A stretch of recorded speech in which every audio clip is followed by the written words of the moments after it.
What is up to the transparency? Come on in. Sunday night live. I know there's a history here. I'd like to get this hearing in today. You know, everybody needs to just focus on the relevant facts, okay? I know there's a history here.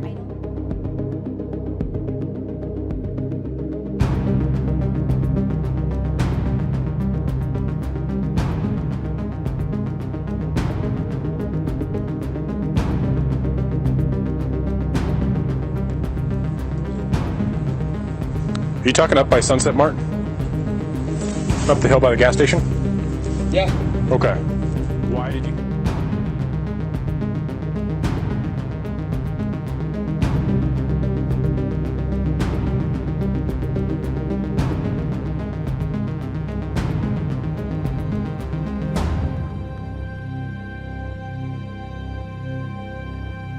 All right.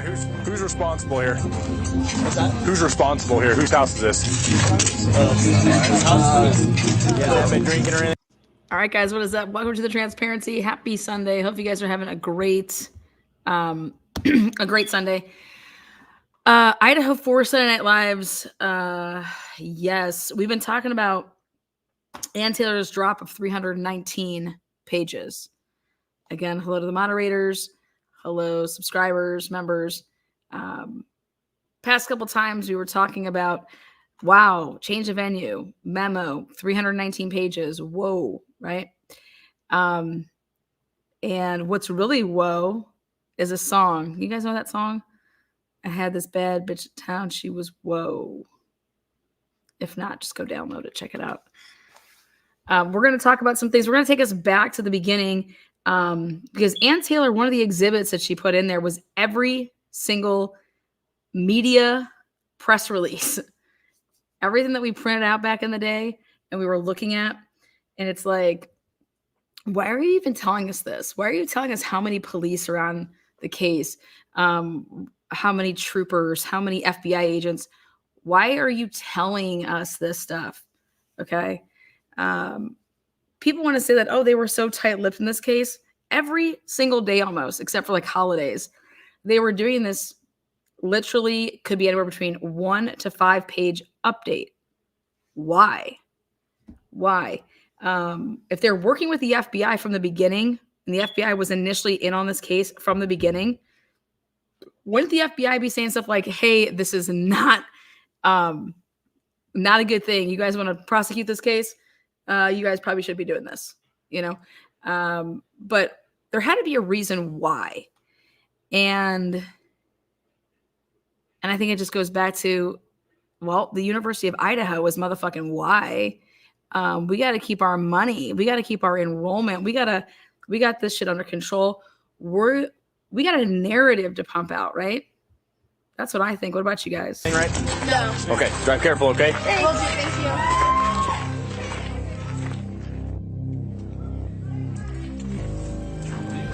This is with the other group that ran away. Oh, really? You just ditched it? Awesome. Yeah, those ones kept walking in the car. And the other one. It's truly for the win.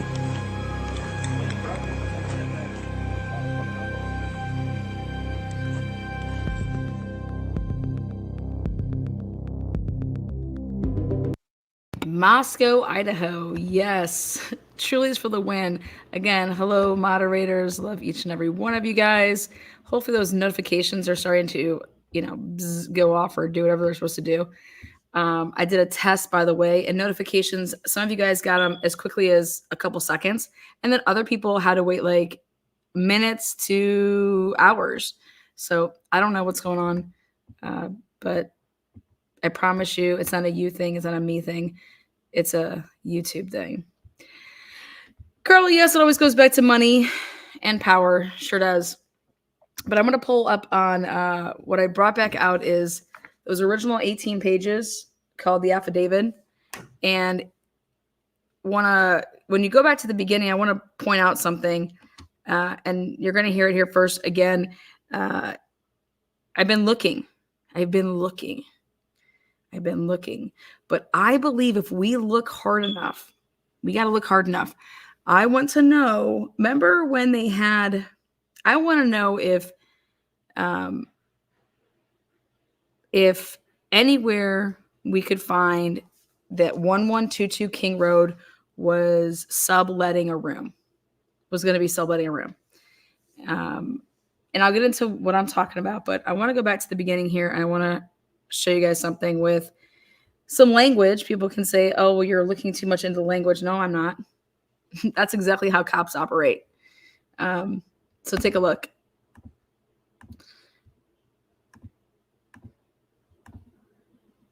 If you go back to this lovely document here,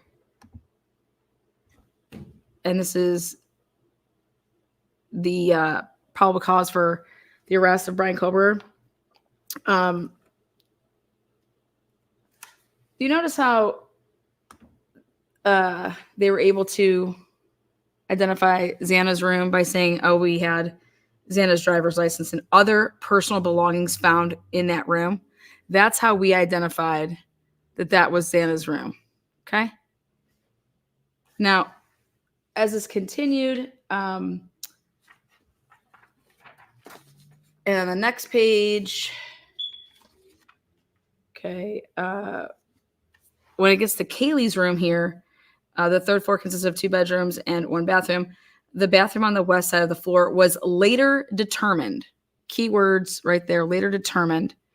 Okay, that means that in that bedroom, obviously, Kaylee wasn't in there, number one. But what?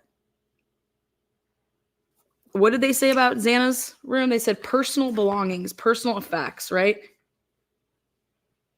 Personal belongings that helped. And then Xana's driver's license went in there. Xana was in that room, right? But they had to later determine, okay, that it was Kaylee's room. And so I want to talk about the fact that was this room going to be sublet? Okay. Were those pictures not up anymore? Anyways, I later learned from the review of Officer Noonan's body cam. So again, I'm highlighting this. So taking us back to the beginning. So Officer Noonan's had his body cam on. Payne says that he reviewed it. And from reviewing that body cam, he says that is how he was able to determine and figured out that there was a dog in the room when the Moscow police officers initially responded. Now that would mean that anybody who would have went upstairs, nobody then would have went into Kaylee's room and the door would have been shut, right? I'm talking about like people that would have come over, anybody, because if they're able to do this from the body cam, that means when Noonan's would have went into that bedroom, which I believe the door would have been closed, and he opens from his body cam, you're meeting the dog. Okay. So, what's interesting to me about that is that, did anybody even go upstairs? Did anybody even truly go upstairs? And let's say that they even would have went into Maddie's room first. When you wouldn't have gone into Kaylee's room to see who was up there. Could there have been other people in that room? You guys know they have Murphy as the dog, right? Murphy wasn't barking. The people that basically got the dog out of the house would have been the police, because the body cam, open up the door, there's Murphy. So I just think that you guys truly take that in. But this is what they're saying. There's proof. You guys see how that part is written in there. I later learned from review of Officer Noonan's body cam that there was a dog in the room when Moscow police officers initially responded. Okay. And this would be in Kaylee's room. And this would tell me that the door was closed and that Noonan's body cam opened up the door, meeting the dog. Okay. But do you see how detailed they're being and where they're getting their information from right there? Now, take a look at this.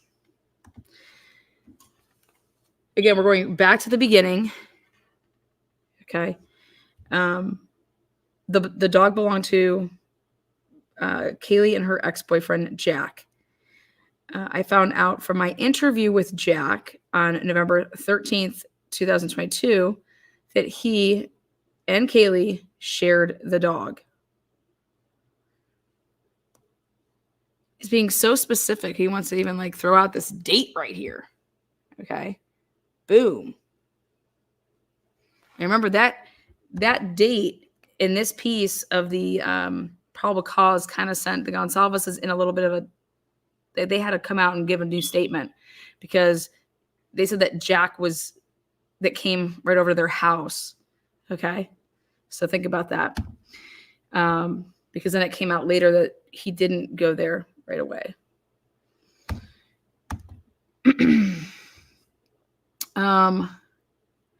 Officer Smith then pointed out a small bathroom on the east side of the third floor.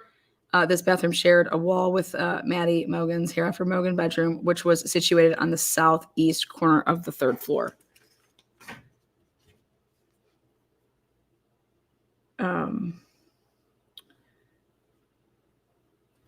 In the single bed, as I entered this bedroom, I could see two females in the single bed. Okay. Not double, not queen, not king, single bed. Now I'm curious to know if they got that right or wrong. Okay. Because you guys know how small a single bed is. Okay. So again, I'm taking us back to the beginning because these details could be lost on people that we haven't truly looked at this in how long. And now where we're at with everything when you go back. So great question there. Could it mean single like only? I don't think so. And I want to point something out. Let me go back to Ethan, the first page here. When they talk about finding Ethan and Xana, I want to point out that, hold on. As I approached the room, I could see a body later identified as Cornettos laying on the floor. For whatever reason, okay, when they talk about Ethan, they don't want to, like, also in the room was a male, later identified as Ethan. Again, later identified. He was also, they don't say where he's located, right? She's laying on the floor. But then with Ethan, we don't get where he's located. No mention of the bed, okay?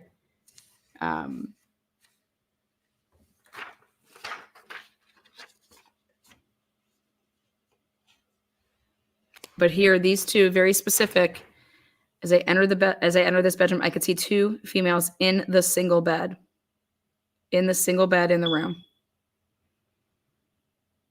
Now, could it mean that there was only one bed? I mean, I don't know why we would ever think that there'd be two beds in there, but I believe that they're talking that it's a single bed. Again, that's just my take on it. But I do believe that means that it's a single bed, not a double, not a queen, not a king. I think that if it was a double bed, you would put in the double bed in the room. So single as in a twin, yes, that's what I'm saying.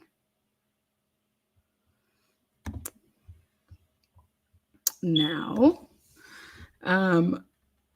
both Kaylee and Maddie were deceased with visible stab wounds, so they're visible. I also later noticed what appeared to be a tan leather knife sheath laying on the bed next to Mogen's right side. Now, this is going to be super interesting, okay? All right, because in the beginning here, I later learned, see the language? I later learned from review of Officer Noon's body cam that there was a dog in the room, okay? Now, all he would have had to say is, I later learned that, right? By somebody's body cam, even his own body cam. Okay, if he was wearing one. But it says, I also later noticed, right? I also later noticed. And that's going to be super interesting for me because I want to see where it was and if it was noticeable. Okay. Thank you there, Lindsay May, member for 4 months. Such a good idea to go back to the beginning of all of this. Love you, Lana. Thanks for your dedication to the truth. Thank you. Again, he was so specific to say that he had it on a body cam and boom. Okay. But here he's like, I later noticed. That means he would have went back up to that bedroom to later notice this. All right. But when you compare it to the statements of his counterpart that was there at 4 o'clock and that walked this with him, Blaker, he was later told it. ISP told him that. So you're going to have Blaker on the stand and he's going to say that he didn't see this. He was later told this by ISP about the tan leather knife sheath. Okay. And this is going to be, unless this is on body cam somewhere. Okay. Physically seeing it. I think we can already tell based on Jay's wording in certain documents that a knife sheath was placed. He used placed. Okay. Underneath part of the body. So this means also that Payne would have went, like I said, at least up and around through the crime scene another time. Again, it was laying on the bed next to Mogan's right side. Now think about this. It's a single bed, 2 people, comforters, sheets. Okay, a single bed. And you're going to sit here and tell me in a single bed, 2 people, stab wounds, totally visible, that sheath only has one. There's only one person's DNA, and it's touch DNA, and it's on the button part of the sheath. In a single bed, 2 people. So, again, he's saying right side, and he's being specific, when viewed from the door, meaning her right side of Maddie when viewed from the door. Okay, that's where it would be. That would mean that it was on the outside. Okay.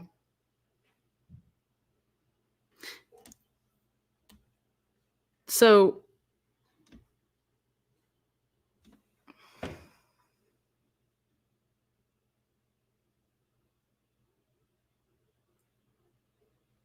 remember it was up against the wall. Kaylee was trapped. Okay, this would be her right side. Okay, that would mean from the door, because the door's like here.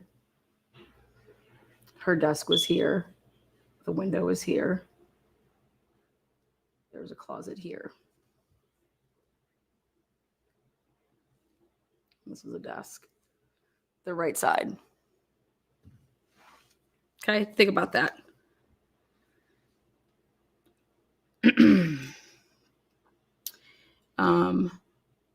The sheath was later processed and had K-bar, USMC, and the United States Marine Corps Eagle, Globe, and Anchor. Okay.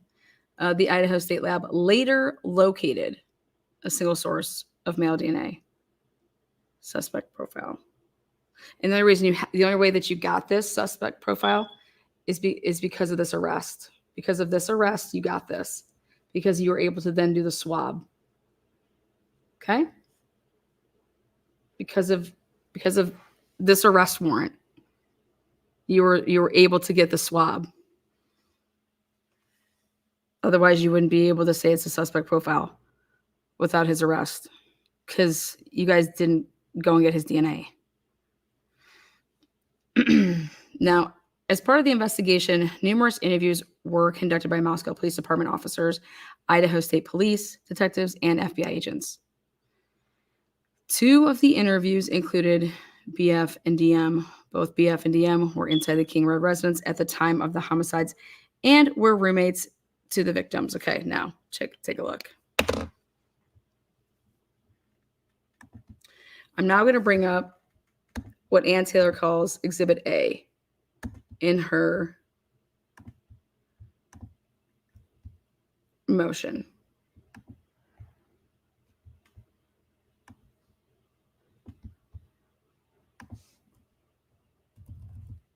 Okay, and it's Exhibit A, and these are the press releases. And here, on November 13th, it just gives the names and then says that the Moscow police do not believe there is any ongoing community risk based on information gathered during the preliminary investigation. What's the preliminary investigation? Okay. What is that preliminary investigation? Crazy. Okay, so this is what's said on the 13th. Then the 14th,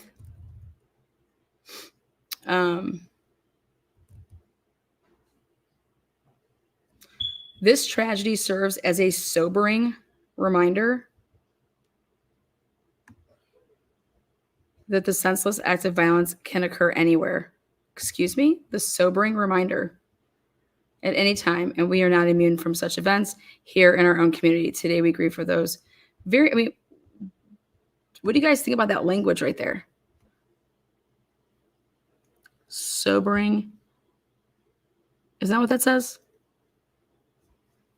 Am I reading this wrong? It's interesting.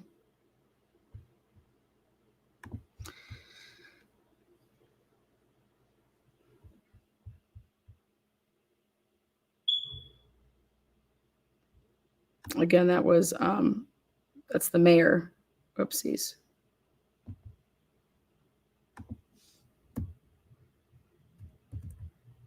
Right there.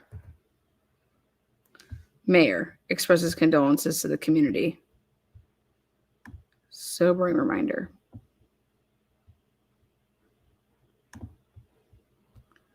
Is he like insinuating like if they would have been sober, then this would have happened? Interesting. I think it's gonna be really interesting when you guys find out about Ethan's BAC about this comment here. But see, none of those BACs would have been back at that point. You know what I mean? No toxicology would have been back. So I don't know. I guess that's just the language they wanted to use. Now, November 14th, Moscow, Idaho. For anyone with information related to the homicide, please contact the Moscow Police Department. Okay. They're putting out their, here's our contact. And now the 15th, Moscow, Idaho, on November 13th.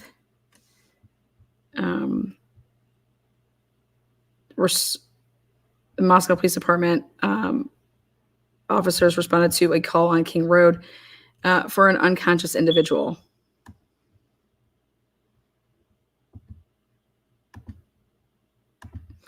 Upon arrival, officers discovered 4 individuals who were deceased. The deaths have been ruled a homicide. Although no weapons have been located, plural,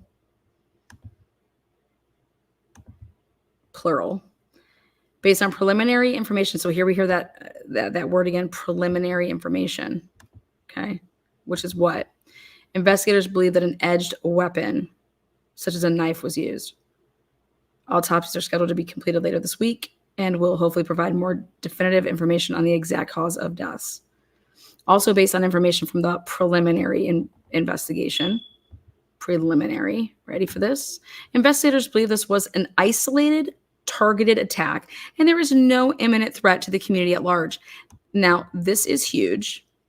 Someone's going to have to get up on the stand, in my personal opinion, and they're going to have to say that we were just lying about that.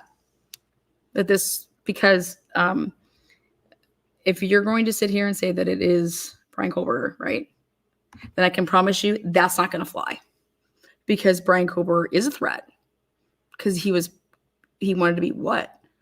A serial killer. Right? So somebody's going to have to get up there and say on the stand that we lied to the community because we needed to they're going to spin it and they're going to say we needed to control so we didn't have people in a panic. Okay? But your preliminary investigation didn't tell you that, though, right? So what did it tell you? Since you were lying.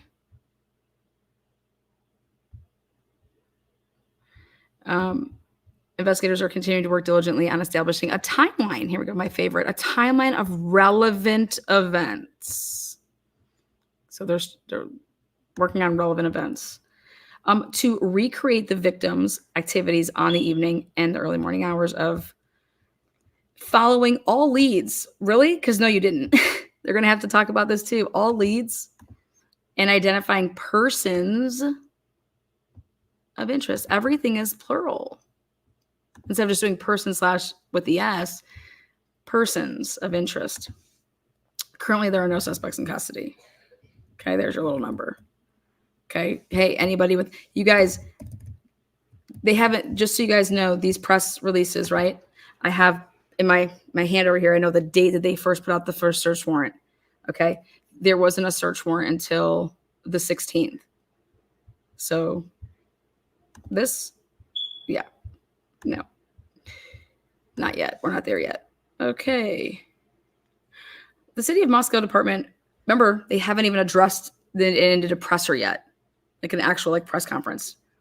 The City of Moscow Police Department would like to address community concerns about public safety. We hear you and we understand your fears. We want you to know that we, like you, have been devastated and distressed by these young lives that were cut short needlessly.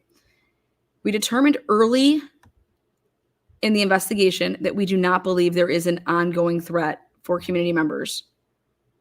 Evidence indicates that this was a targeted attack. Now they're going to have to say again that they lied to the community.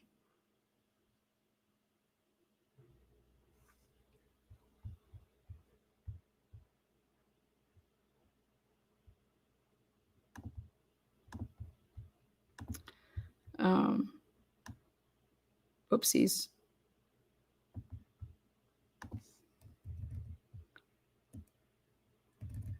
November 15th. Oh, here we go. At this time, we have shared every piece of information that we can without compromising the ongoing investigation. Do you understand that they're going to have to say, yeah, we lied again. We lied again. But guess what, guys? The police can lie. Okay.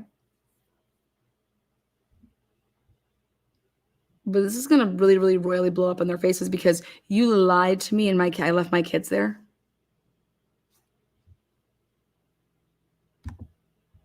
First and foremost, we continue to steadfastly committed to ensure the safety of our community. We want answers and deeply desire to see this case solved thoroughly and quickly. Right there. Absolutely. We want answers and deeply desire to see this case solved thoroughly and quickly and to bring justice for Ethan, Madison, Santa, and Kaylee and their families. We owe it to them, their families, and this community to do all that we can do and do it well. We are working closely with Idaho State Police investigators and with the Latah County Prosecutor's Office. Boom. Now remember, she's using this all to get change of venue. We are utilizing many of the resources within the law enforcement community to bring about a fast resolve. Yeah, you did.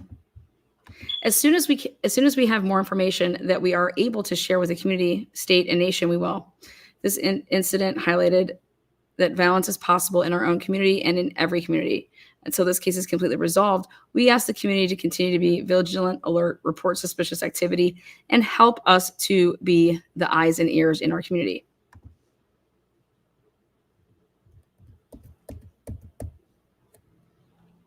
We hope to have more information tomorrow. First time of seeing that. Okay, and then now November 16th is this is when they actually did the press conference, the first one. City of Moscow Police Department will be holding a press conference today, November 16th at 3:30. The press conference may be live streamed on YouTube utilizing the following link. They were already on it. They were already on it. Like, let's get this out on YouTube. Let's get this out on YouTube.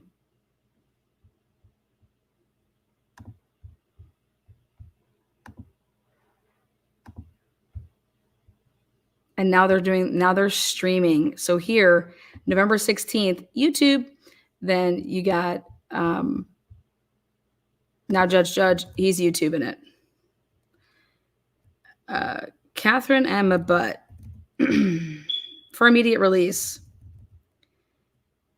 She gave all of their cause of or place of pronounced death, 1122, murder, manner of death, stabbing.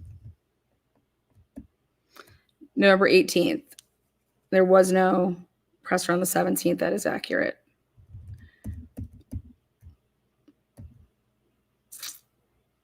Now this is stuff that we actually heard in the presser.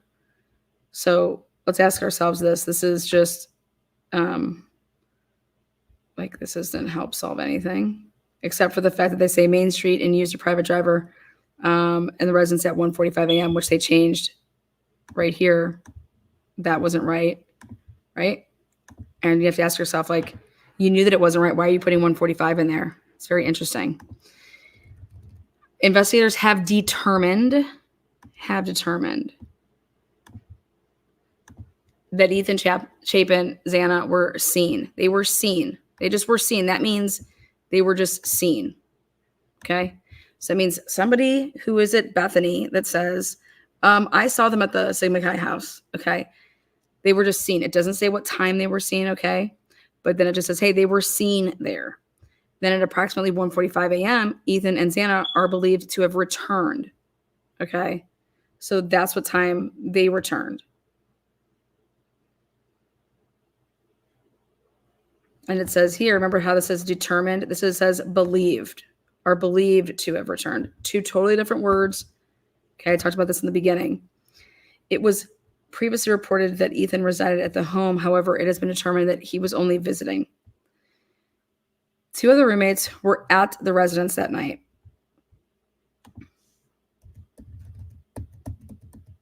That's the date when the autopsies were conducted.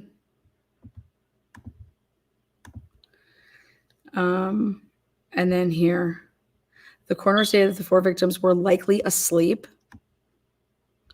Some had defensive wounds, and each was stabbed multiple times. There was no, so there we go.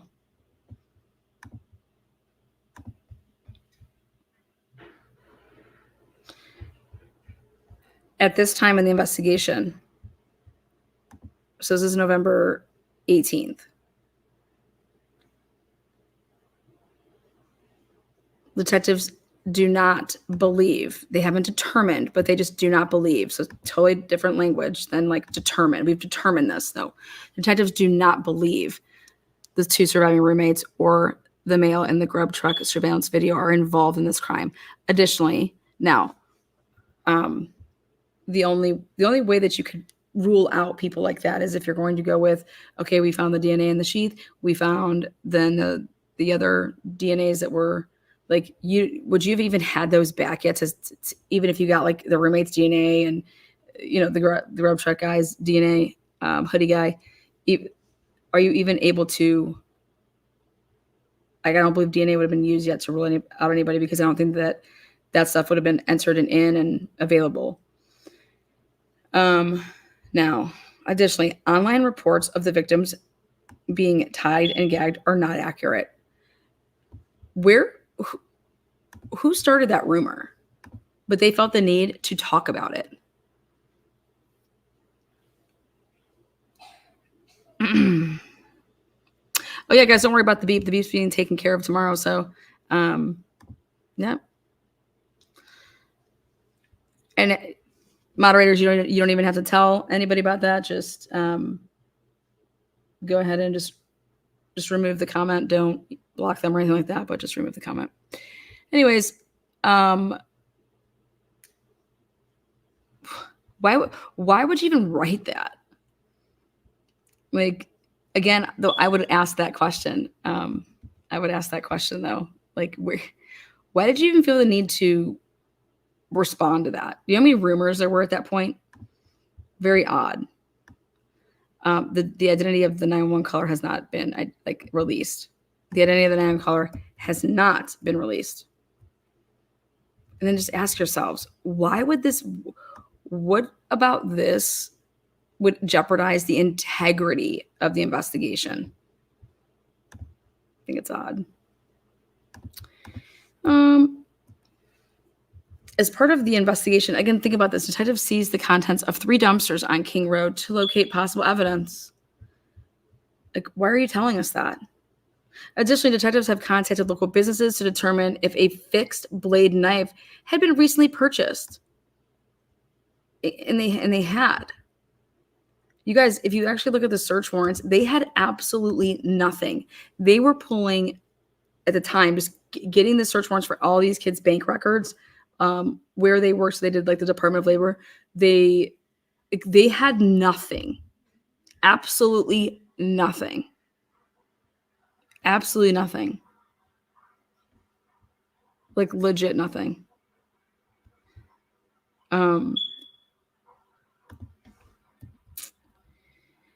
At the time of this release, detectives have received nearly 500 tips. This is when I started tracking the tips, which are being processed. I want to see these tips. I want to see these tips because I can promise you, not a single one of them said Brian Goldberger. So what did they say?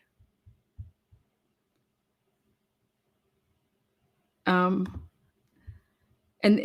500 tips which are being processed, investigated, and cleared. They've conducted 38 interviews.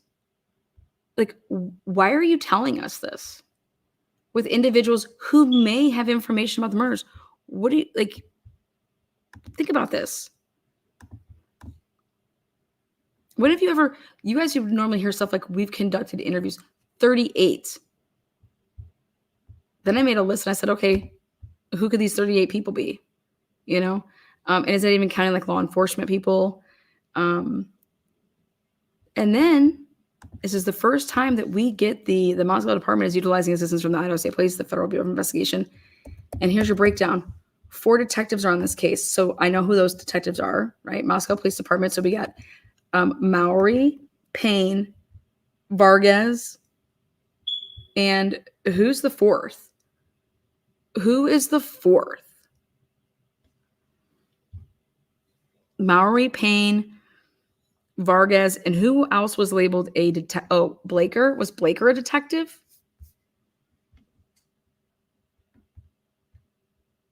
Now, 24 patrol officers.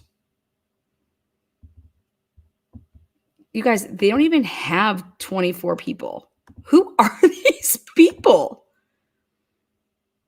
Who are these people? Tolson was with ISP.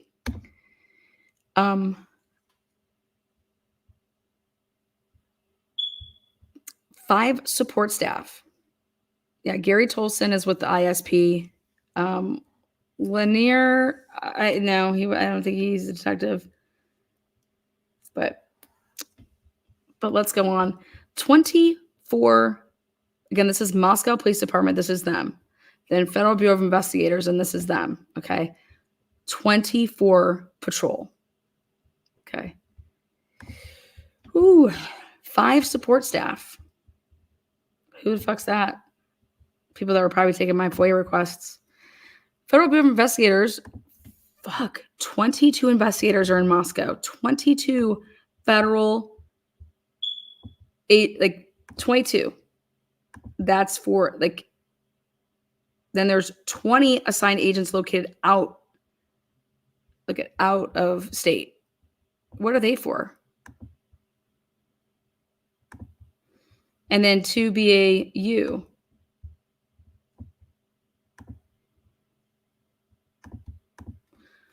Do you know when you have this many hands in the cookie jar, what happens?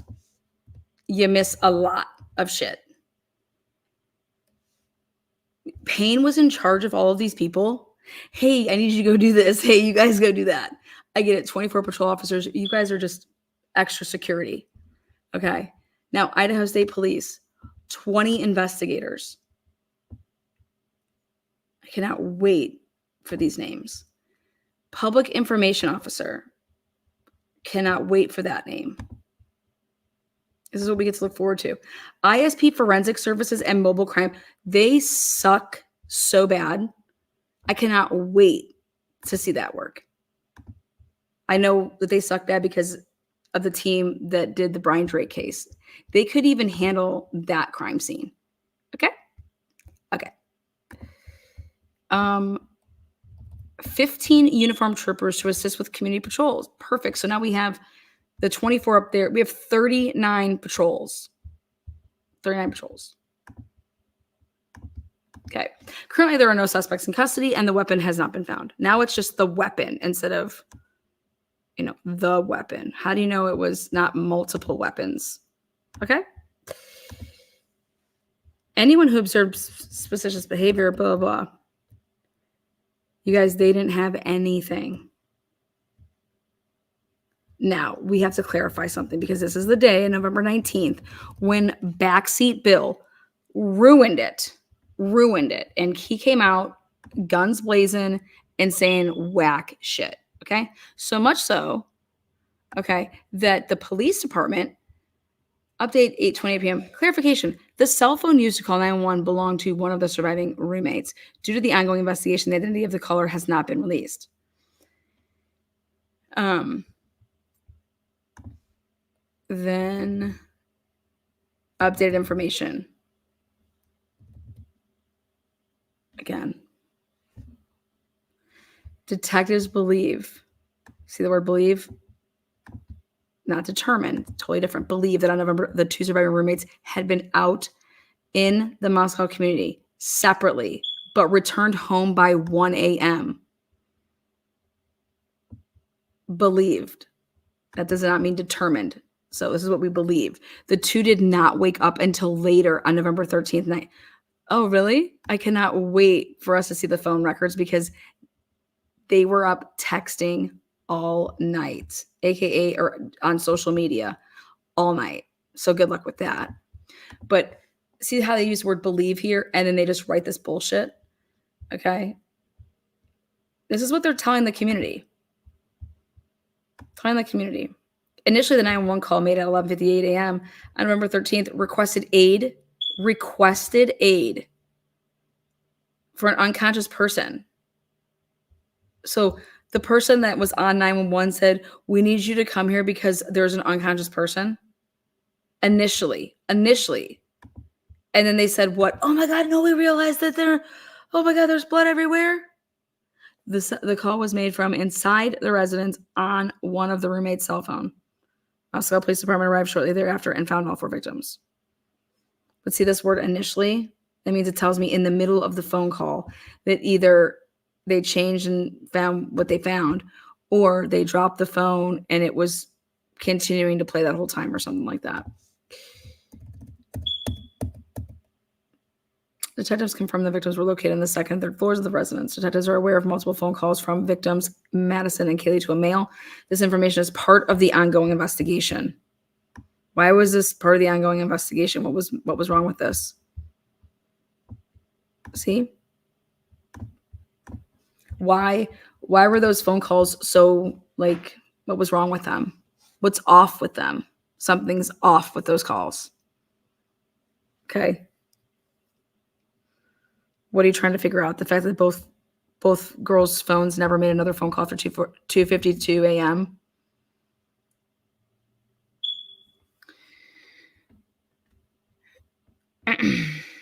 No medics when there is an established crime scene with no signs of life. Yeah, but if it was just for an unconscious person. So, yes, I agree with that. I also think that the phone could have been, dropped and then you're hearing just complete chaos. But why? Let's get back to this though. Why are they telling us all of this? Why are they telling us?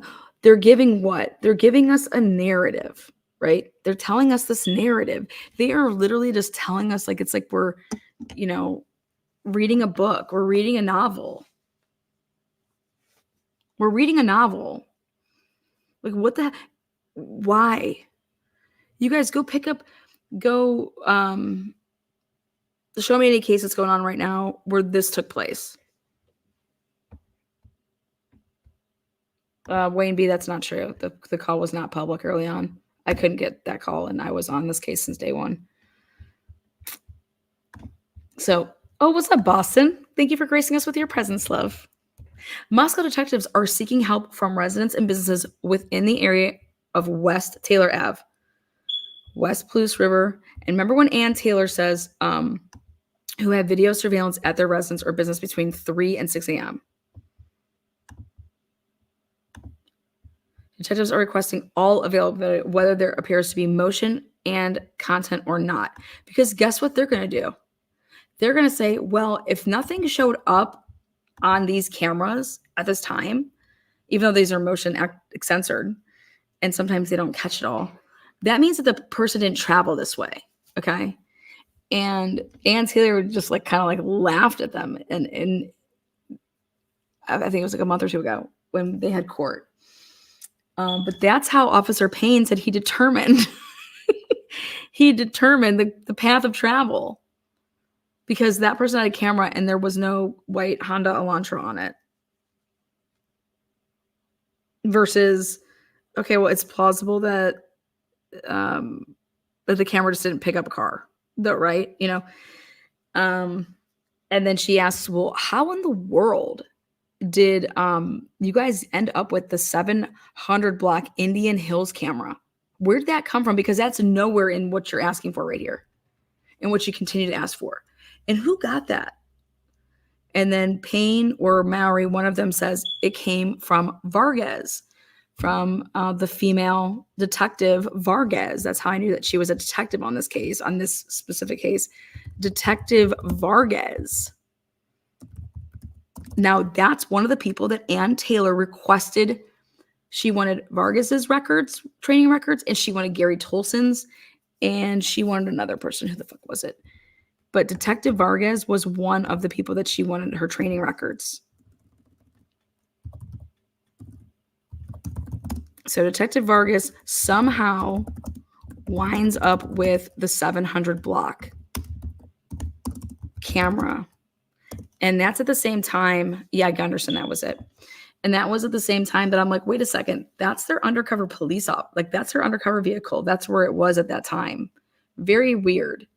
Like, basically, that white car and the police would have been like passing each other, because that's where the police were at that time. So, but they want to eliminate possible routes up out of there. But then we find out in the latest breakdown of when she had Mowry and Payne up there on the stand, and she's like, well, wait a second, why didn't you go and get the, like, she rambled off a couple of these businesses. Why didn't you go and get their cameras? Like, what do you, like, if you're, like, what are you doing?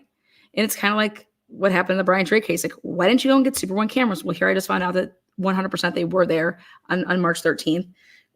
Because when you dig through and you can read through, you'd be amazed at what you can find, and when you can find people lying, because you can't. It's too hard to go back and try to mess with police reports, or when you type them up, just, hey, don't write this in, or you'd have to have way too many people in on it to. Again, you know how many detectives we're dealing with here? Do you know how many people that were interviewing people in this case? Too many hands are in the cookie jar. When too many hands are in the cookie jar, things get like they fall through the cracks. Thank you there, Deborah. Gifted 5 Truth and Transparency memberships out. Hopefully, if you got a green little new name tag, congratulations. Moving on. So, asking ourselves, like, why did they do this? Why are you giving us all this? I mean, I destroyed this stuff. Remember? Oh, hey, there will be a news conference to update the public on the investigation Sunday, November 20th. They had one. And then look at where they're doing it. The University of Idaho. They're having their freaking press conference Sunday, November 20th, University of Idaho, in the Alumni Lounge. 900 Stadium Drive, Moscow. Not the police department. Not that beautiful brand new police building. They're doing it here at the University of Idaho.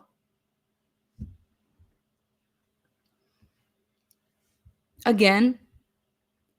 And then who spoke at this? President Green.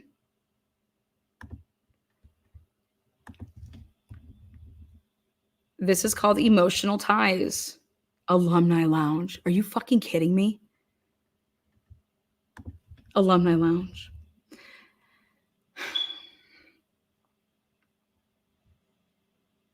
Okay, see, now they started using this. See, this has as original information.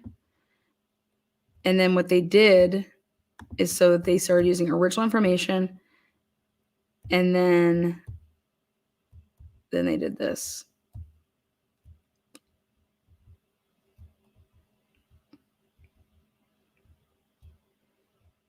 Then they did. Okay, so this is November 20th. This is the day that they had the presser. Tips. Anyone who observed notable behavior has video surveillance or can provide relevant information about these murders is asked to call the tip line. All press releases go through there you go.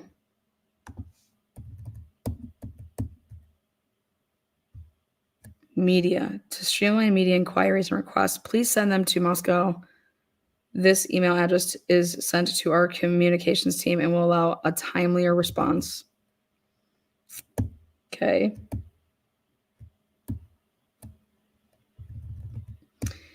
Updated information.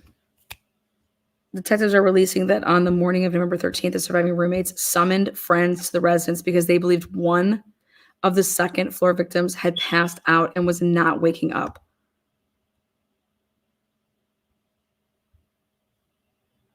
Now, why are they telling us this?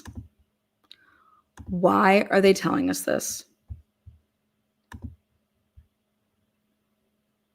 That would mean, okay, the surviving roommates summoned friends. So asked people to come over. That means they either had to say this was the reason people came over, or it's in text messages. Summoned friends to the residence because they believed one of the second floor victims had passed out and was not waking up.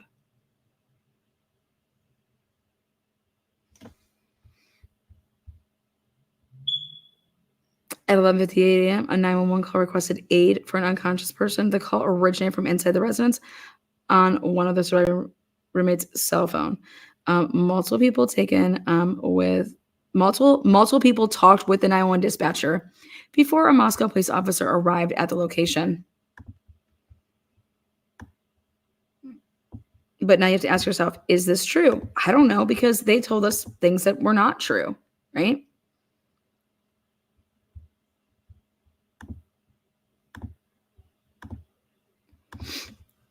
Officers entered the residence and found the 4 victims on the second and third floor. So multiple people talked with 911 dispatcher before a Moscow police officer arrived on location. Then, at this time in the investigation, detectives do not believe any individual at the residence when 911 was called is involved in the crime. At this time. Why are you even telling people this? Okay, because I think there was pressure. There was pressure from somewhere to say this. Rumors and speculation continue circulating about the ongoing investigation. MPD cautions the public not to rely on rumors and remains committed to keeping the public informed. And they're going to have to testify that, no, we were lying to the public. You guys were actually you guys were the rumor mill. Rumors and speculation continue circling about the ongoing investigation. This is going to come up in court. Wait, so where was the rumors coming from? Oh, people in the community? Oh, so what were you guys spreading? Facts? No, we weren't. We weren't spreading facts. We urge reliance on official channels for accurate information. Are you out of your fucking minds now? They're going to have to answer to this. And I talked to an officer that said that they would not have to answer about any of this. And I think Ann Taylor's showing that they're going to have to answer to this. This is an exhibit, okay, in the change of venue. change of venue. We're going to this exhibit. But they most certainly are going to be questioned. And they're not going to say, like, oh, hey, like, they're just going to say, well, didn't you feel that, that you guys were the only people putting out the facts? And that you guys were telling people don't pay attention to anything except for us? Okay. So you guys were putting out the facts. Okay. The facts of the roommate sleeping downstairs and didn't hear anything, right? Now, tips. The tips that we're looking for. This is why this is why we're asking you to call in. Okay. This is what detectives are looking for: context to the events and people involved in these murders. What the hell are you talking about? Detectives are looking for context to the events and people. Do you know what people is? People is plural. Okay. So detectives are looking for context to the events and people involved in these murders. Involved in these murders? That tells me that, like, the people that committed said heinous acts. If you wanted context to the events and people involved with the victims, wouldn't you write it like that?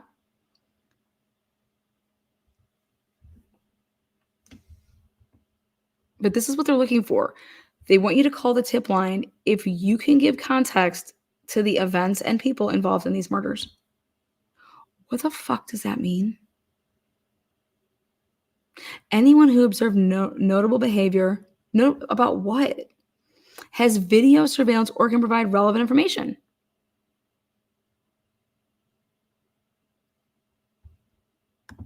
Okay. Press release. All press releases go through this live stream. All news releases are posted on City of Moscow PD Facebook page. Ooh, we go in the comment section there. I bet you it's wilding out. Okay. The action will allow you to receive all press releases as they are released. So this is pumping out this freaking bullshit. We're pumping it out in all these different ways. This information. We encourage our community to rely on official channels for the most accurate information. They're just gonna get so ass waxed. It's not even funny. And they should. And they fucking should. Embarrassing. Oh, here, guys, we're gonna have another presser again at the University of Idaho in the Alumni Lounge. Sounds great. Because that's so professional. Live streaming link pending.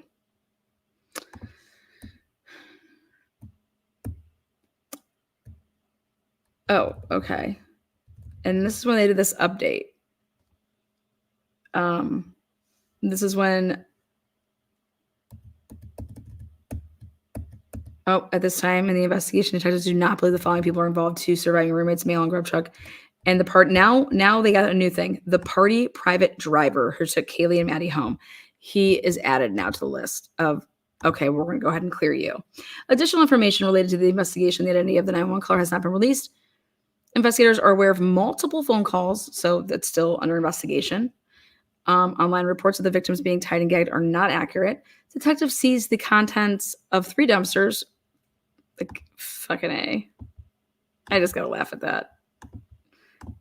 Give that to Chris McDonough. Fucking. Local businesses were contacted to determine if a fixed blade knife had been recently purchased. Not only were local businesses were contacted, but this is when they did all of the search warrants for, like, all the online stuff, eBay, you name it. And then currently no suspects with an S. Okay. I'm sorry, but, and then no weapon, not plural.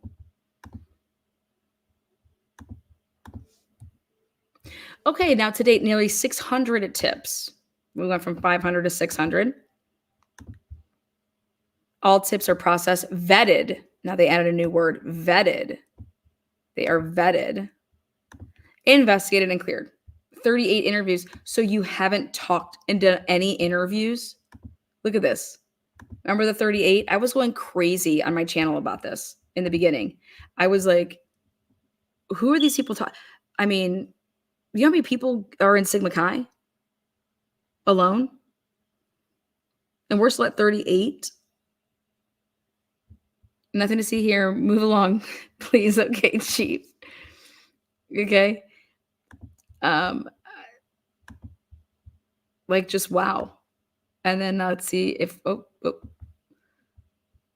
38 interviews have been conducted with individuals. So you're telling me that, and I didn't buy it. I said I call bullshit. Okay. The Moscow Police Department is utilizing. Okay, so then here, take another look. Oh, Idaho State. This is different now. Oopsies. That's different. Oh no, there's the rest of it. Okay. Where are we at here? November 21st.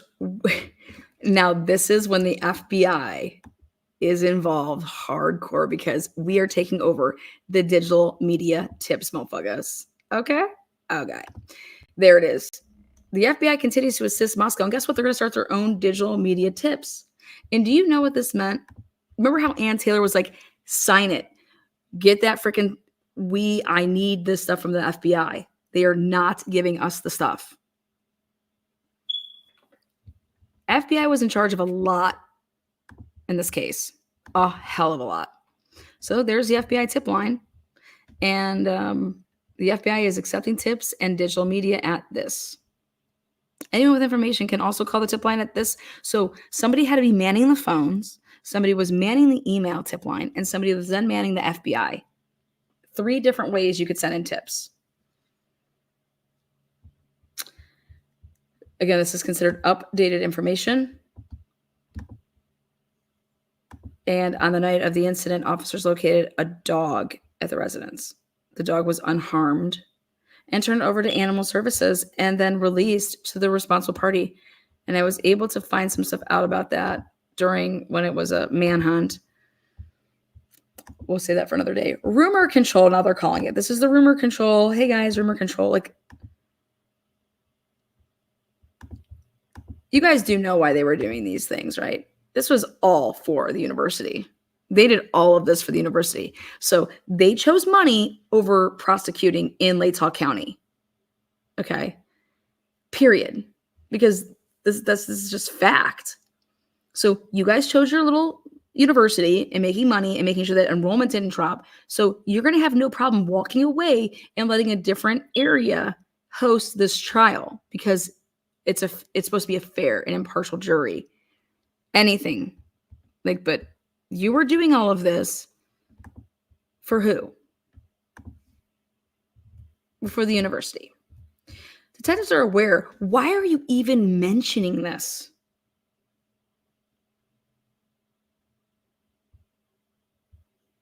Detectives are aware of a Latah County Sheriff's Office incident of the report of a skin dog and have determined it is unrelated to the incident.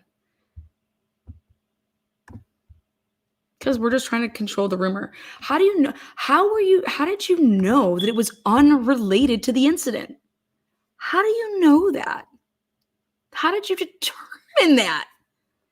Did you find out who really did it? The only way that you could determine that is if you found out who did it.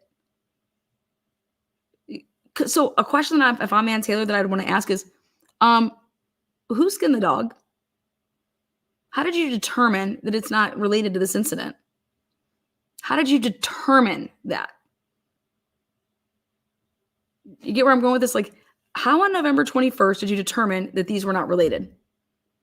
And I'm going to sit here and I cannot wait for you to tell me on November 21st, you had no idea who the suspect was. So how are you determining that this is not related? The fuck is going on here? That's a lie. Unless you knew who did that.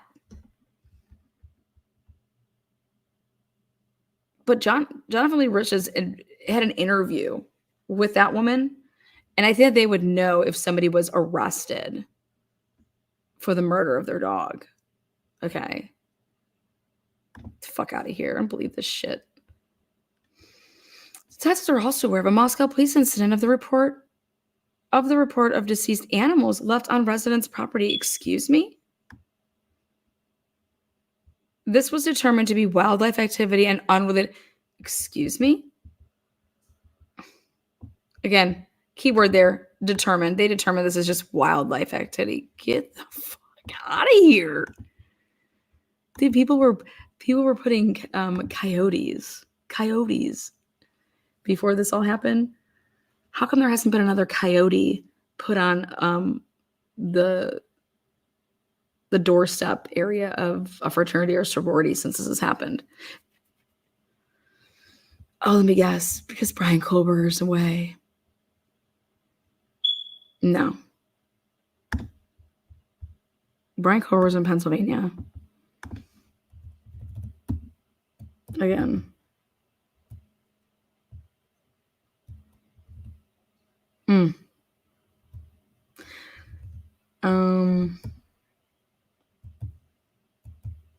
Let's see. Oh, we got some more here.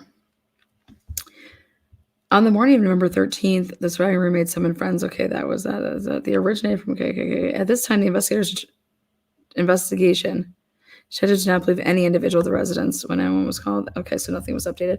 To date, nearly 600 tips.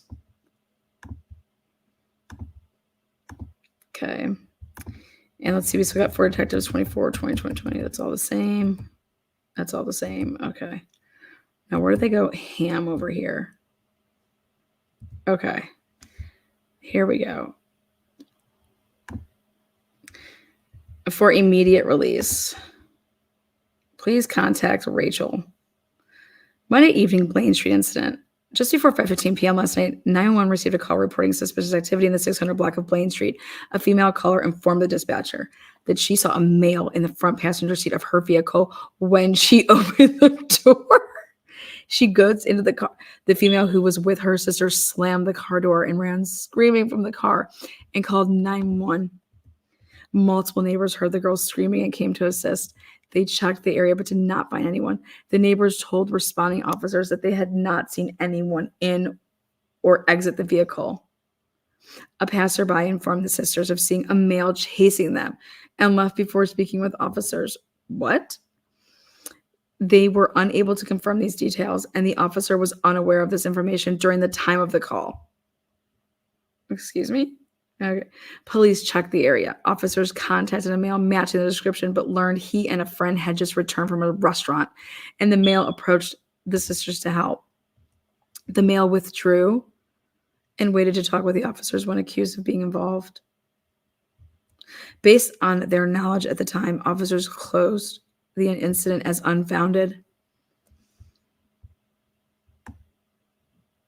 So these people just lied about someone that was just in the front seat of their car.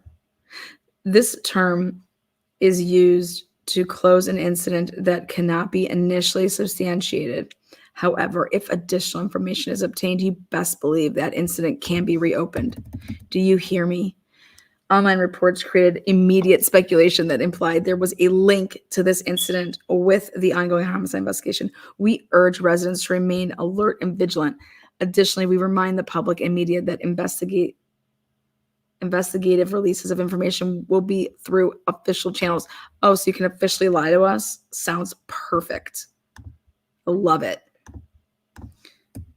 Awesome.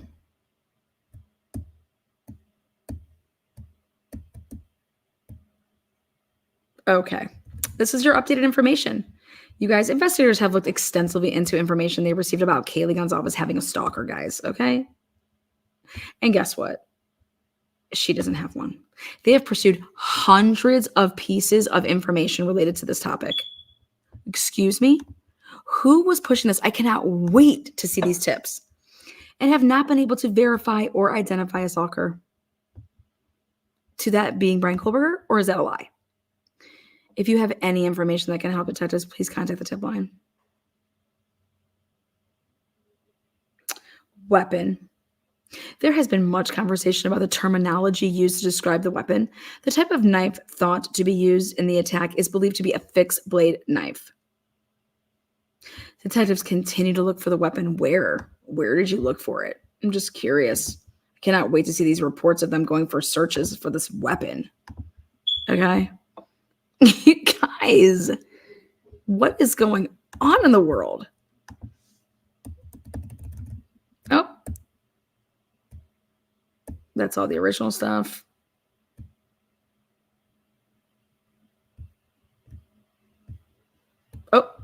No, nothing was changed here. Where does Bill Thompson just totally update information?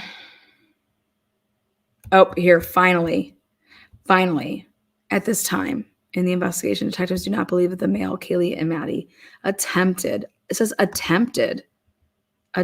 So nobody got through to him. Attempted to contact numerous times on November 13th is involved in this crime. Would that include text messages?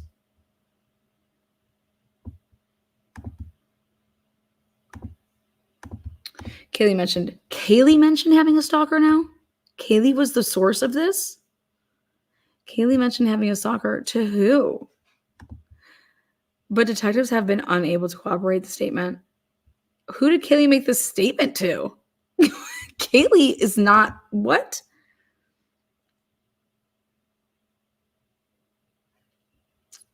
I wonder if it was in Kaylee's phone.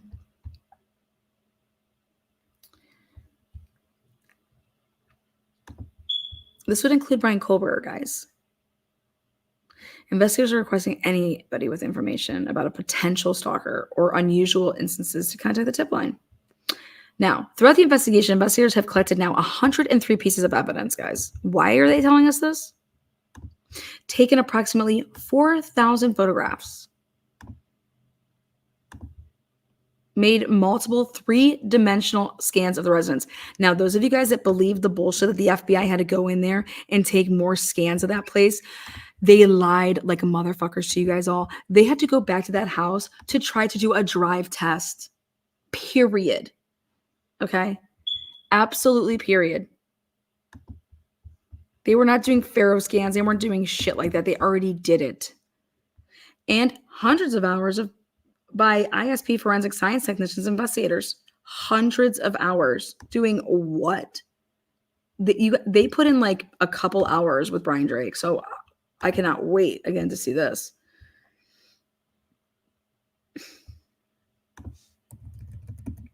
We encourage our community to rely on official channels.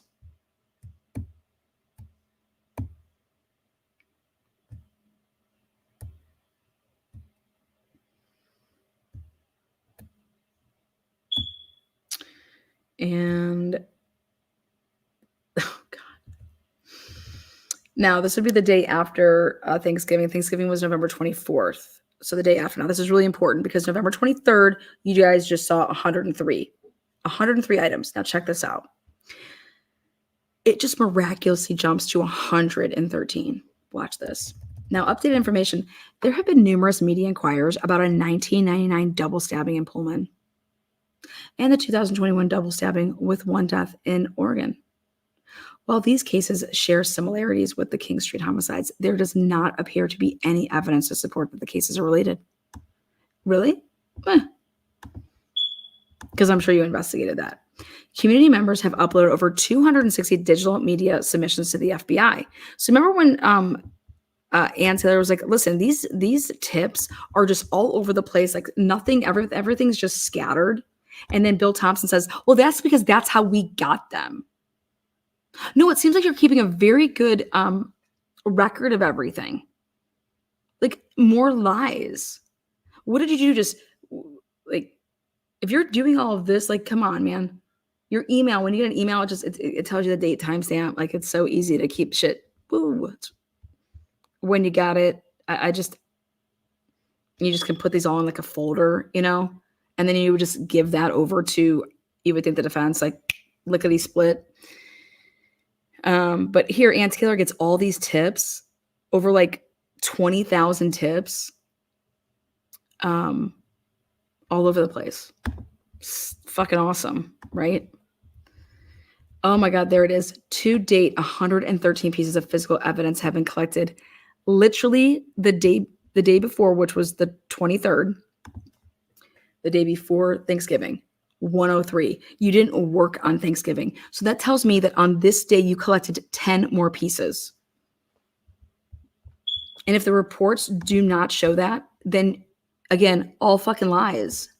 I've broken this down so many times with this case. I was like, these daily pressers are going to be it's going to really, really fuck them up. the prosecution. And I think right here, it's going to show you that it's going to cost them having, like, Latah County should not be where the case should be held. But that tells me that you got those 10 pieces on November 25th, on this day. Okay. And how would you know that to update them? Or were you there on Thanksgiving? And you know what? Maybe they were there on Thanksgiving. Now, this is when Brad Little has directed up to $1 million in state emergency funds for the ongoing investigation. The University of Idaho is hosting a candle. This was brought up. The University of Idaho has established a Vandal family support research page. Look at this.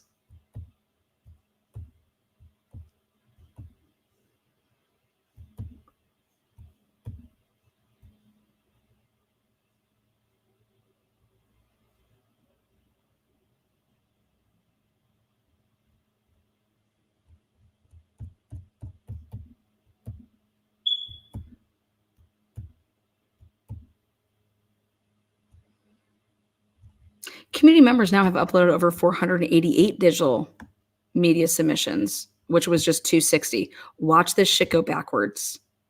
Watch this shit go backwards. We understand that there is a sense of fear within our community, guys. Since November 13th, the department has received 78 calls for unusual circumstances, 36 requests to check the welfare of loved ones, and an increase from 70 and 18, respectively, for all of October. As officers respond to these incidences, they find that concerned parties call friends and family before notifying the police. For life, safety, and emergencies, we want to remind our community to call 911 before notifying family or friends. Sorry. The University of Idaho is hosting again. At this time, no suspect has been identified, vetted, blah, blah, blah. So that's all they want to say. No updated. Oh, wait, that's the thing that was updated right here. Finally, they updated this to 1:56 a.m. that they used then in the probable cause. And that was all good. Now we get to right here. And this is November 28th. There have been media questions surrounding a February 2022 death on Baker Street. The Latah County Coroner's Office has confirmed the death was due to an overdose, and this has Cleary. Okay, Hannah Cleary. This case is not related to the ongoing murder investigation. There have been reports of a red Mustang being processed as part of the murder investigation. This information is not accurate, and the vehicle is not connected to the incident. How do you know that? Why are you telling us this? Our focus is the investigation. Okay, so here, this is when they want to change up their language because Steve Gonsalves is pissed. He's like, these kids will come forward, but they think they're going to get in trouble, blah, blah, blah. So to assist with the ongoing investigation, any odd or out of the ordinary events that took place should be reported.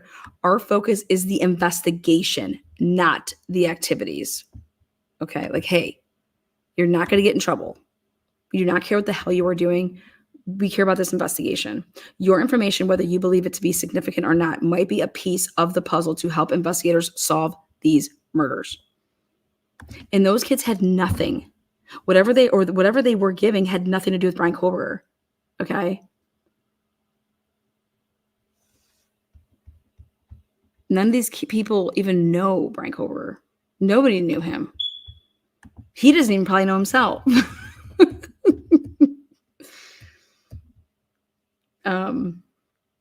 So that's what changed. Then, oh yeah, it was November 30th when Bill Thompson just royally, I think, blows his dick off. But hold on.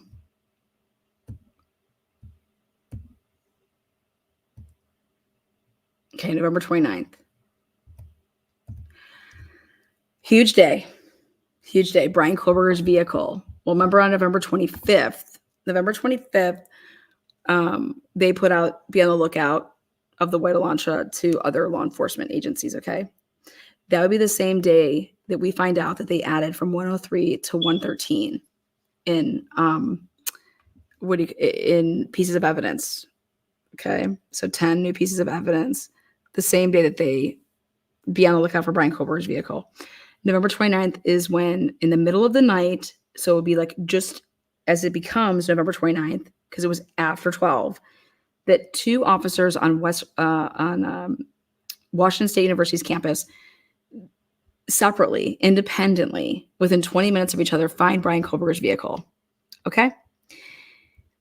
And it'd be the same day, November 29th, right here, when they decide that they're going to move all of the vehicles that are at the King Road house. Today, as part of the ongoing homicide investigation and original search warrant, detectives relocated 5 vehicles to a more secure long-term storage. How could it be more secure when you have round the clock? Like, makes no sense.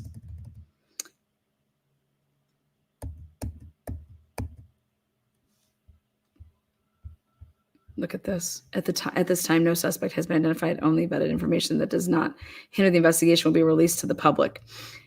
There is speculation without factual backing, stoking community fears, and spreading false facts. No, that's you. We encourage referencing official releases for accurate information and updated progress. This is going to royally bite them in the ass. Unbelievable.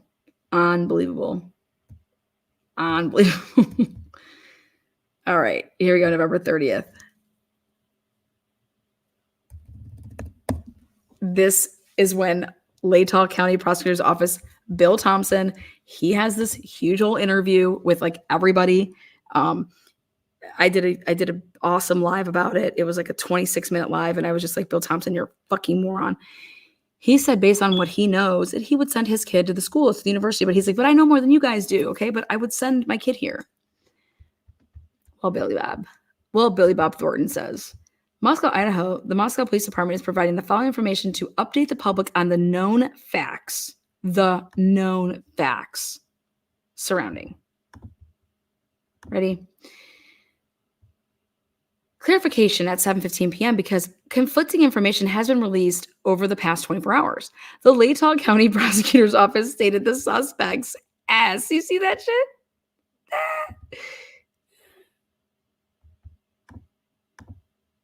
Specifically looked at this residence.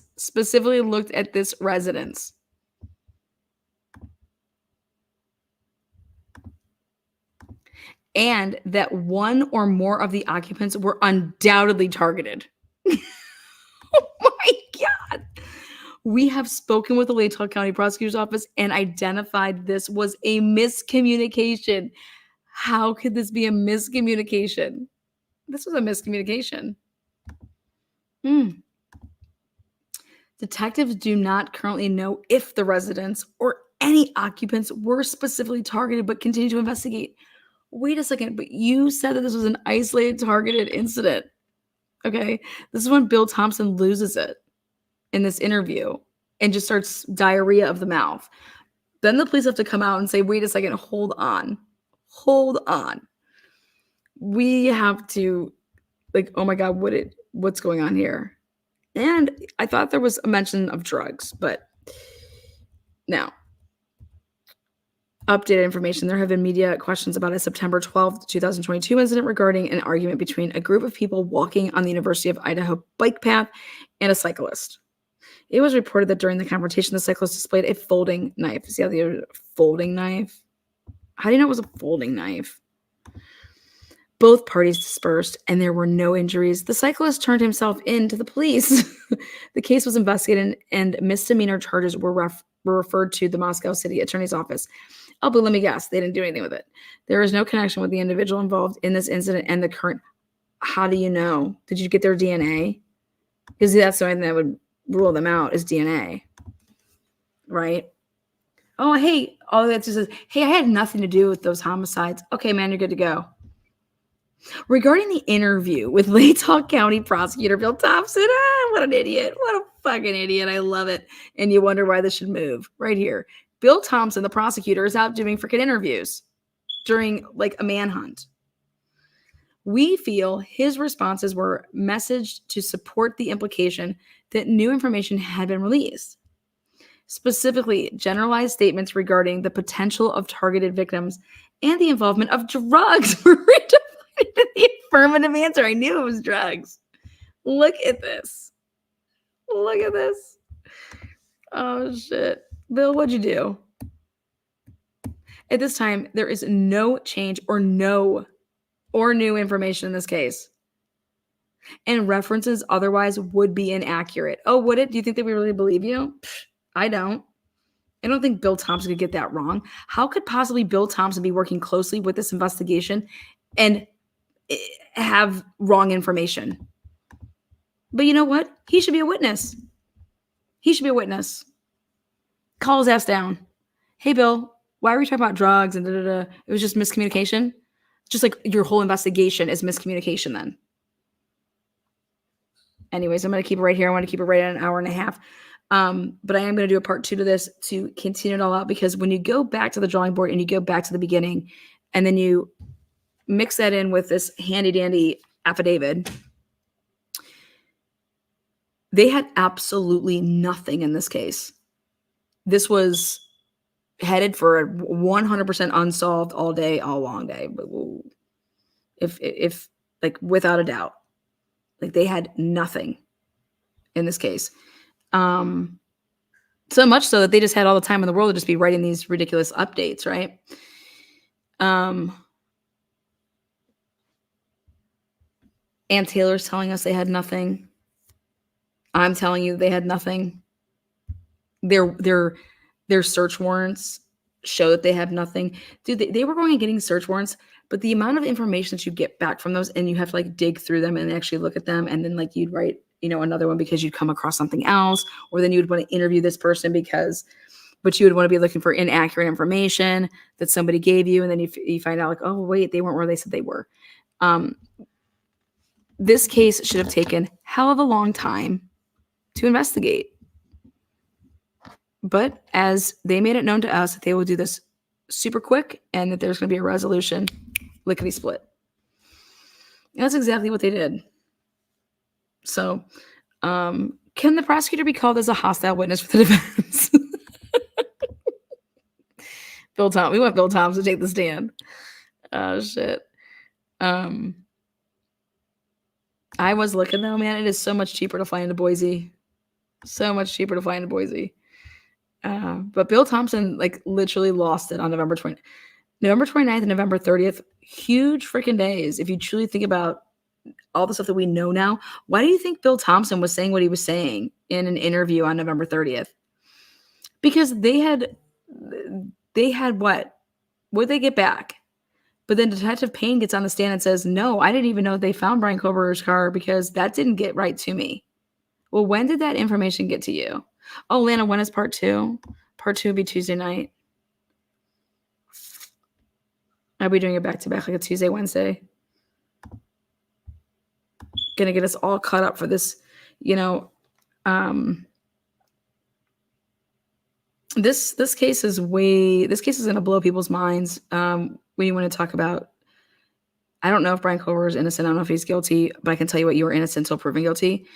But what I can tell you, I think that this case is going to expose is how Brian Koberger, whether he is guilty or innocent, was railroaded by the government. They manufactured shit, lied about shit, put shit in affidavits, said stuff that was not true to be able to lock up this arrest. Because I believe that the magistrate wanted DNA. If there was DNA at the scene, then match that DNA, and so they went about it some whacked ass way. But I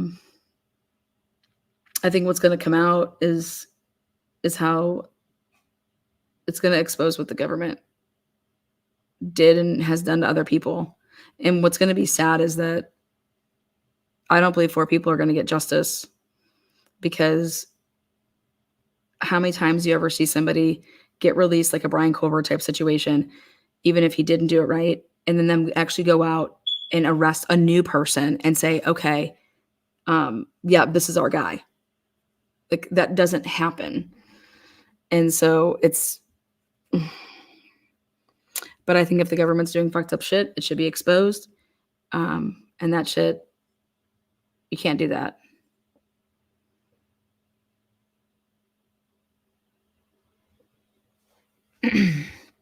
Oh God, yes, tomorrow morning. I'm so excited. I have this company coming in here to literally fucking do whatever it takes. But that little beep will finally be gone out of my life forever. We're gonna have to have a goddamn funeral. We're gonna have to have a friggin' wake for that thing. So, but so I do want to say thank you though for all of you guys that stuck through it with me. You should try living through it. And this is not because Lana couldn't find it and change her battery. Lana's anything but lazy. This is a holy shit. You don't understand. This house is a smart house. It's got everything's hardwired, and I don't know who puts smoke detectors in vents and in chimneys, and I've never heard of anything like this in my life. So, but you guys rock. There's a huge hearing in a month, and I think that it should be moved. And I think this should be a no-brainer. I think that the prosecutor himself should be asking for it to be moved. Because if you take an oath and you see what that expert is going to testify to, and all the work that was put in, and what the stats show, you take an oath as a prosecutor, you're going after the truth. You're not going after people. You're going after the truth. And in order to get to the truth, you have to, you uphold your oath, which is, yeah, this person is entitled to a fair and impartial as much as we can. But it's at the hands of the prosecutor that, and law enforcement, that you're not going to be able to have it in Latah. So fucking go cry to somebody else. Don't come crying to me. And don't go crying to fucking in this hearing, that the people of Latah County deserve to have it. What we talk about deserve? Who the fuck says that? We deserve. Get the fuck out of here. The people in Latah County aren't going to be crying saying, I can't believe that we didn't have the trial here. No, they're not. Okay. People of Latah County probably want nothing to fucking do with it. That should have been a question on the damn survey. Enjoyable. Twizzle, twizzle, twizzle. What have you been up to, Twizzle? Enjoyable as always with Beast Mode Land. I was just plowing through it tonight. Yeah, because when you go back and you truly think about this stuff, and you look at this affidavit, man, and you start blacklining through the stuff that should have never been on here, you have nothing. You have nothing. So we know what the beep is. It's Jesus Christ. It's God. Definitely the fire alarm battery. No, it's definitely not. Promise you that. Go look up what a hardwired smoke detector is in a smart house. Promise you it ain't no battery.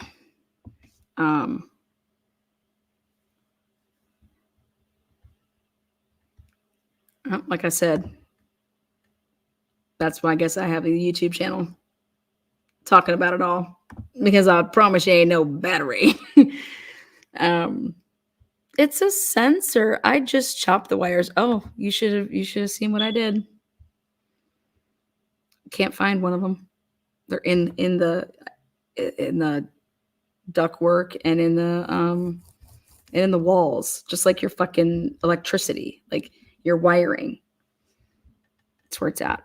So unless I want to run around cutting every wire in my house, Lana brain knows how to change a damn battery. Yeah. I enjoy the majority of your content, but I think your revisiting of the verbiage in these reports is giving too much credit to the morons at MPD. See, that's the thing, is I'm not sold now on who was writing these, because if the FBI is involved, right? The FBI would have been telling you, don't write any of this. Stop writing these. Don't do any of this. Don't say anything. So the FBI would have been saying to you not to do this. Okay. Well, guess what even trumped the FBI? Money. The university is why these are all written. This sounds like, who sounds like this is speaking here? Green. And then guess who goes and writes a book? Green.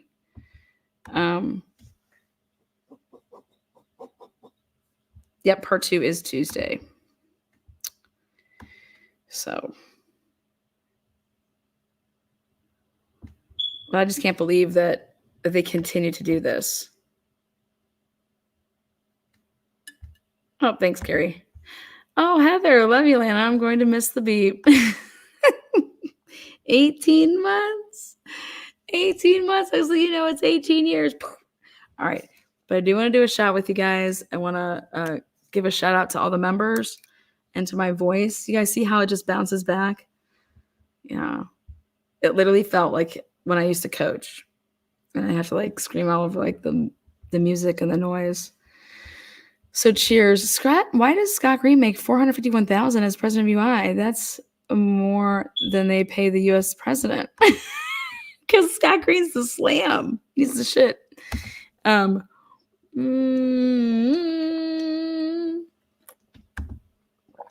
Cheers. Cheers, big ears. All right, what else?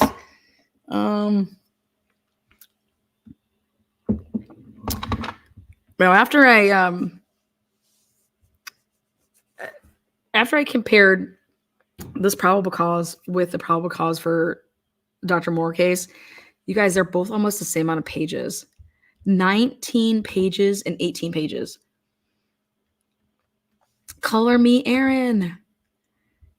You guys, 19 pages and 18 pages. Dr. Moore and Dr. Dre case, that probable cause had the same almost to a T. And both cases had the FBI involved. And both cases, in my opinion, feature confidential informants in some capacity. People that were interviewed, supposedly supposed to just be interviewed by like local police or ISP, all of a sudden are getting interviewed by the FBI. Why?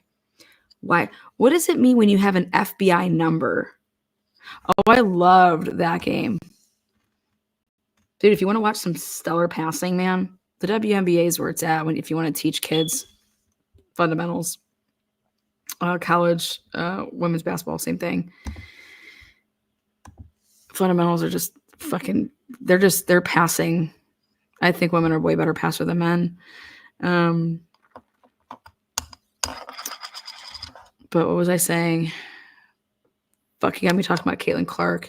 She got totally snubbed. She should definitely be. The number one reason you have Caitlin Clark going to the Olympics is purely for the fucking whole reason that they did the USA team took like Christian Laettner and all that back then. It's a business, man. Stupid fucks. So stupid. That coach should be fucking fired. Ridiculous. Absolutely ridiculous. And guess what? But maybe she's playing with that chip on her shoulder like you snuffed me. But Caitlin Clark off the fucking roster. Give me a break. I loved it. Like they wanted to win that game, and Cheryl Miller was her coach. I was loving that. I was loving that shit. Go Cheryl Miller, woo! But the Olympics only comes around every 4 years, so like you can't be going snubbing people. She earned that shit. She put women's basketball back on the fucking map. Okay, she earned. You know, talk about earned. She doesn't deserve. She earned that spot. No doubt. Stupid. Yeah, so I hope that coach gets fired. I would love to see Cheryl Miller coach the Indiana Fever. If she ends up coaching the Indiana Fever, I will go to an Indiana Fever game. How about that? I haven't been to a WNBA game since the Rockers played in Cleveland. You guys remember the Cleveland Rockers? They need to put a team back in Cleveland. They have the best sports fans. Yeah, Cheryl Miller, diehard, awesome, phenomenal, just phenomenal person. You know that's Reggie Miller's sister, guys. But I was saying something before I wanted to get off of this live. It was someone's comment. Oh yeah, the language. I I've done a lot of research, and they use that language I'm telling you guys for a reason. They're very, very, they try to be tricky with it, and they try to get away with things. So, but I'm out because I want to have this over at 1 hour and 30 minutes. So I'm out. All right, peace out, Girl Scouts. I got to get going.